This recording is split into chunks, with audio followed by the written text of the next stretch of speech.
Hey, I'm Brent with Wide Open Moto. I'm here working on Williams 2020 R6. We're going to do a simple oil change. Basically on this R6, you have an oil filter that's located right back here behind the shift lever. It's kind of hard to see with the plastics on here, but we'll get behind that. And the drain plug is sitting right down about here. So for starters, we're going to just remove this lower body panel right here.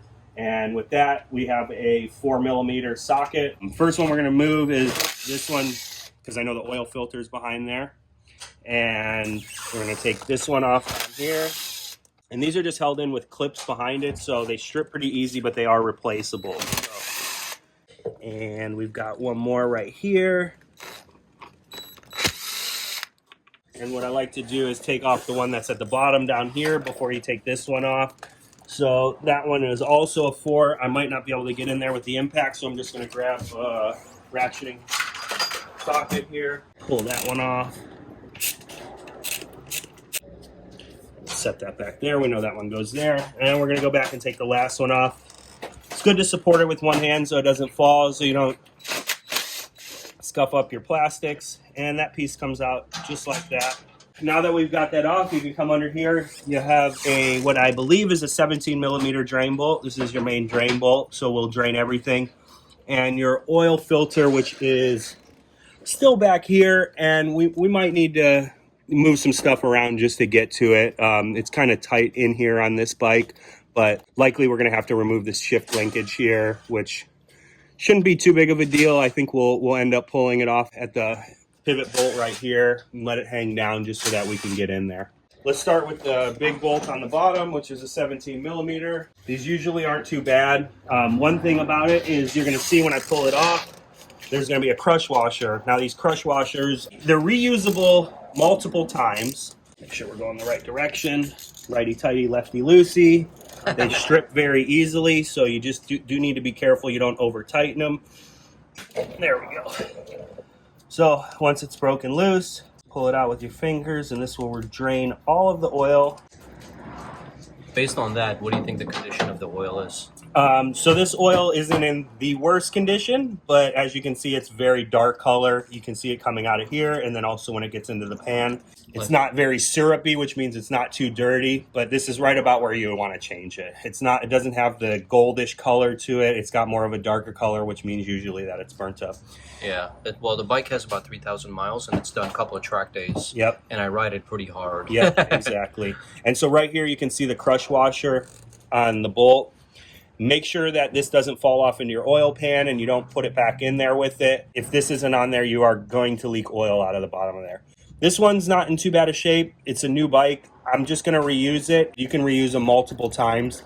I usually don't replace them until it becomes an issue. Today, I'll show you a little trick. You don't necessarily need to pull this whole panel off because it becomes a little bit tricky to put everything back together, and we'll try to save a little time here, do an easier oil change. So we're just going to remove this one upper bolt to free up a little bit more space for us.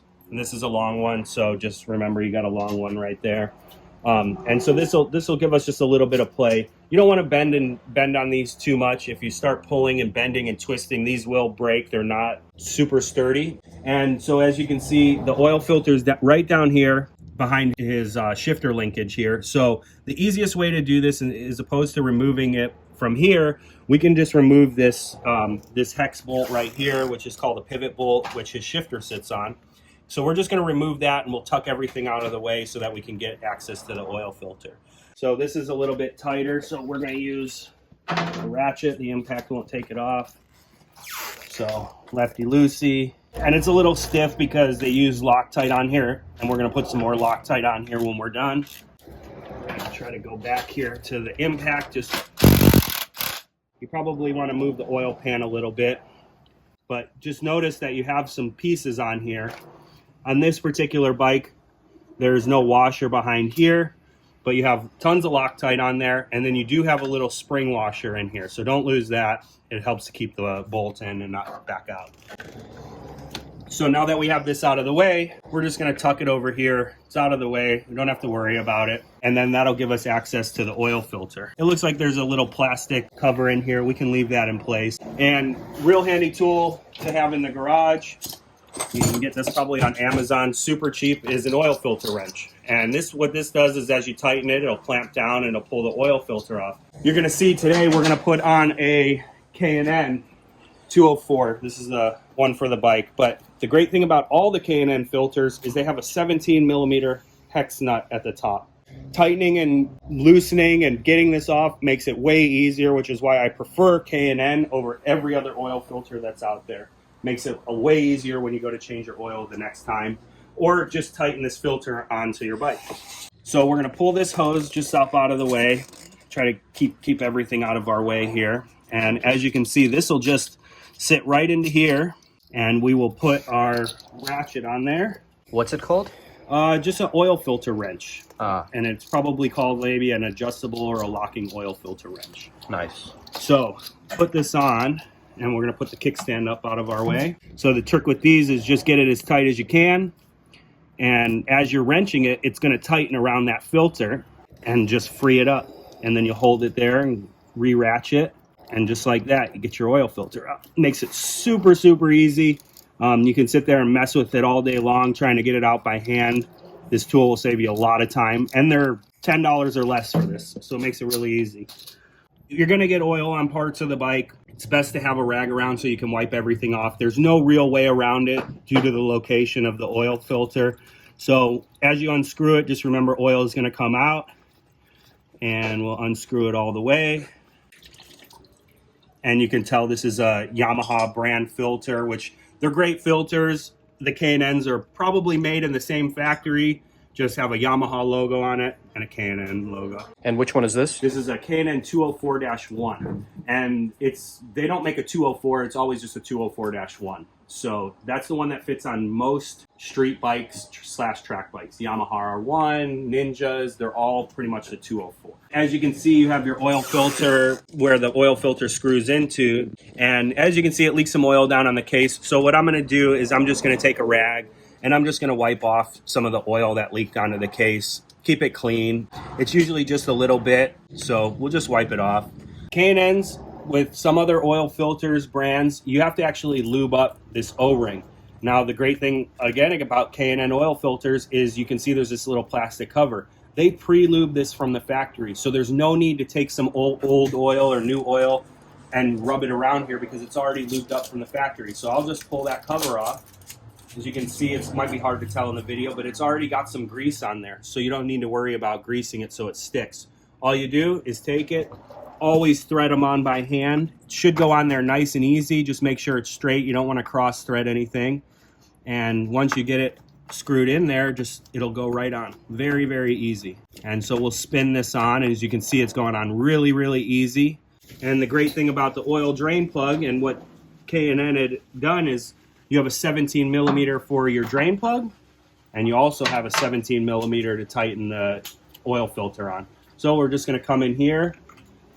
These don't need to be overly tight. You basically wanna just tighten it up until it's a little more than like set. So I'm just setting it right now, and then we will give it one final slight turn to tighten it on there. It's better to leave it a little loose than a little tight. If you strip it out, it's gonna be an expensive fix. If it leaks a little oil, you can always go back and tighten it up. Right there, we'll give it about 1/8 of a turn, and that's it. And we're gonna go back now, and we're gonna put our drain plug back in. This, always thread in by hand. Do not use a tool to put this in. If you cross thread this or strip these threads out, it is not an easy fix. So as you can see, it goes in very, very easy by hand.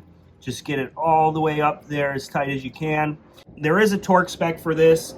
It's probably about 18 foot-pounds, possibly even less.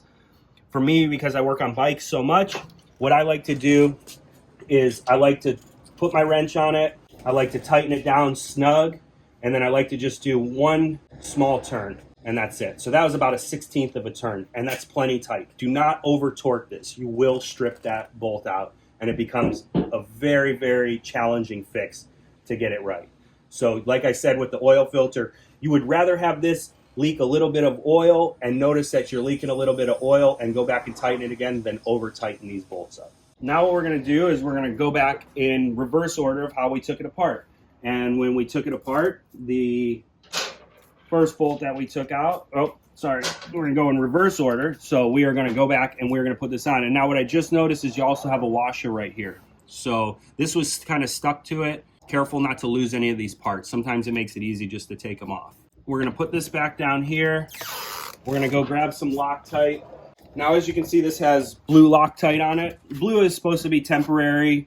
I use red on everything. They say this is permanent. However, nothing is permanent. So I use this red thread locker, Permatex, Loctite. They're all gonna be very similar. What we're gonna do is we're gonna go back in the order that we had it. So we had a washer sitting right against the plate here. We have another spring washer, and then a very thin washer. So we're gonna apply a little bit of Loctite to this bolt, about 3 drops. So just enough so that when it dries, it'll hold it into place. And we are gonna put the shift lever back in, the bolt back in the shift lever, and the washer on the back. And we are gonna thread this in by hand. And you always wanna start these by hand and not use a tool so that you do not strip these threads. And remember, we have Loctite on there, so there's no need to make it incredibly tight, but we're gonna just torque it down a little bit. So we're gonna finish putting it in with the impact, tighten it with that, and then we're gonna go with just our regular ratchet here, and we're gonna give it one final little turn here, and that's tight. And then from here, like I said, reverse order, we are going to put the plastics back on in the exact same order we took them off. So we're going to switch back to our 4mm impact. And with all of these, we're going to put them in there by hand first and make sure that they set in there. That way we're not impacting into a bike when they're cross-threaded. So we're just going to snug them up and do one click with the impact, and that's plenty. Be careful with the fairings so you don't scratch them. And if you remember, this was the last bolt we took out. So we're going to take this and we're going to put our bolt in and hand thread it. Just give it a little bit of a zip here. Next one we're going to do is we are going to go back to the underside here. We're going to take it, we're going to start it by hand, and we're going to go ahead and use the ratchet to tighten it in. And that one's snug, and we'll go back and do this one here. That one's good. And this hose just ran right behind the shift lever. There's a little slot for it. There we go. So behind the chain guard, and there's a little slot down here that it fits into. And that is just a vent hose. So as long as it's out of the way of everything, it'll be good. Perfect. Now we're gonna go back and we'll put our last bolt in here for the back of the fairing. So we'll snug that one up. And now we're just left with 3 more actually. So we've got one more right here. And no need to over tighten them, because you can crack the plastic and then it becomes a big challenge.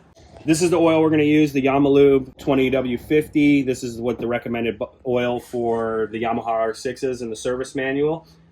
There's other oils you can use, but if you want to spend the extra money and get the preferred oil, this is going to be it. Now to measure the oil, we're going to do 2.75 quarts of oil. This is a 4-quart container, 1 US gallon, 4 quarts. And what we're going to do is we are going to just use our gauge on the side here to put 2.75 in. So if we have 4 less 2.75, that's going to leave us about 1 1/4 quarts in here. We'll grab our funnel here.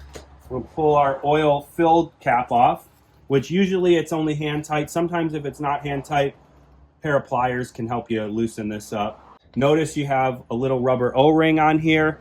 These are very rarely need to be replaced, so just make sure you still have it in there and you don't lose it when you put it back on. Otherwise, again, you'll leak oil out of there. So we're going to set that down, put our oil funnel in there, and open up our oil. We are just going to start filling, slowly pouring in here, and we'll let the funnel drain. And periodically, we'll just take a look at the oil level here. And we're still just above 2 liters here, so we can keep going a little further here. And we're still just about at the 2-quart line, so we're going to continue to pour some more in here. And we're just about there now. So what we're going to do is we're going to stop there for just a moment. And we're gonna pull this out. A clean rag doesn't hurt to just wipe off any excess oil here. So on this bike, the dipstick is gonna be right here. And just like your car, you're gonna pull the dipstick out and you can check the oil level. So what we're gonna do is we're gonna just wipe this off with the rag. We're gonna drop it back in there and then we're gonna pull it back out. And we are gonna check the oil level and see where we are at. So as you can see, we're just below the top line here, which is gonna be likely enough oil, but what you have to remember is you're gonna start the bike and it's gonna push more oil into the oil filter. So what I like to do for any oil change is you're gonna screw this dipstick back in there and we're gonna put the drain plug back in, or the fill plug back in, excuse me. And what we're gonna do is we're just gonna fire the bike up. And we're gonna let the bike run for about a minute or two. Bike's in neutral, so we're gonna fire it up. And we're just gonna let it run for just about a minute. And after it runs, we're gonna let it sit for about 2 to 3 minutes and let all the oil drain back to the bottom of the case. And then once we do that, we'll do our final oil check and make sure that we have enough oil in there. If we need to add some, we can add some. It's always easier to add it than it is to remove. A little longer than a few minutes later. So now that we let the bike run for about a minute and a half or 2 minutes, what we're gonna do is we're gonna shut it off and we're gonna let it sit for another couple minutes so all the oil drains back from the top of the engine down into the oil pan, where we can actually check the level one more time before we finish the oil change. So I'm just gonna shut the bike off. So thanks so much for watching. Like, subscribe, leave a comments below on video for Petrohead. He's doing real great things in the motorcycle community. If you ever want to come see me for something that you can't figure out, it's Wide Open Moto. You can visit me at wideopenmoto.com. Again, click subscribe, leave comments, show some love and support for your man Petrohead. He's doing great things out here for the motorcycle community. Thanks, bro.